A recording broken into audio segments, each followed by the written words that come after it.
Hello বন্ধুরা, আশা করছি তোমরা সবাই ভালো আছো। আমিও খুব ভালো আছি। ছেলে অনেকদিন ধরে বায়না করছিল বাইরে খেতে যাবে, কিন্তু শরীরটা না ভালো থাকায় ছেলেকে নিয়ে বাইরে যেতে পারলাম না। তাই জন্য আজকে ভাবলাম নতুন একটা কিছু ট্রাই করি। কিছুটা চিকেন স্ট্রিপ নিয়ে নিয়েছি, তার মধ্যে একটু নুন, গোলমরিচ গুঁড়ো আর একটা ডিম দিয়ে ভালো করে ম্যারিনেট করে রেখে দিয়েছি।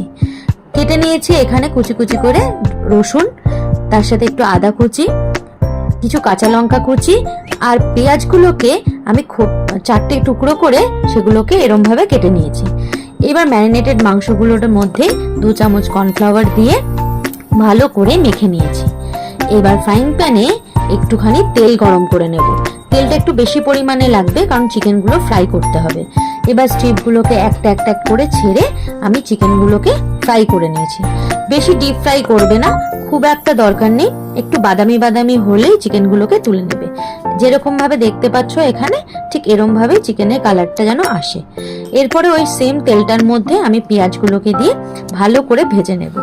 পেঁয়াজও কিন্তু বেশি ভাজতে লাগবে না, পেঁয়াজটা যেন মুখে লাগে খাওয়ার সময়, তাই জন্য পেঁয়াজটাকে হালকা বাদামি করে আমি ভেজে নিয়েছি।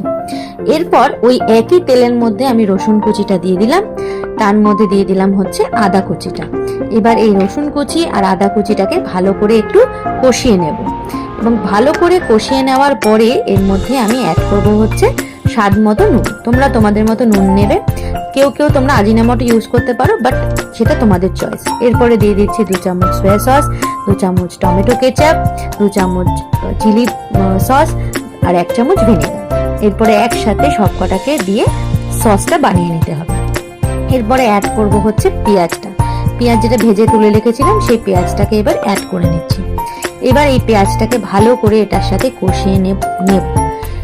এবার দেখো ভালো করে কষানোর পরে এর মধ্যে অ্যাড করব হচ্ছে চিকেন ফ্রাই চিকেনগুলো ভালো করে দিয়ে এগুলোকে সসটার সাথে ভালো করে মিশিয়ে কিছুক্ষণ ফুটিয়ে নিতে হবে, যাতে চিকেনগুলোর মধ্যে ভালো মতো এই সসটা ঢুকতে পারে।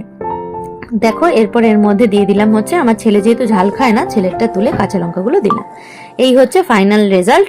ক্রিস্পি হবে খেতে একটু। জানিও কেমন লাগলো রেসিপিটা। Tata, bye bye.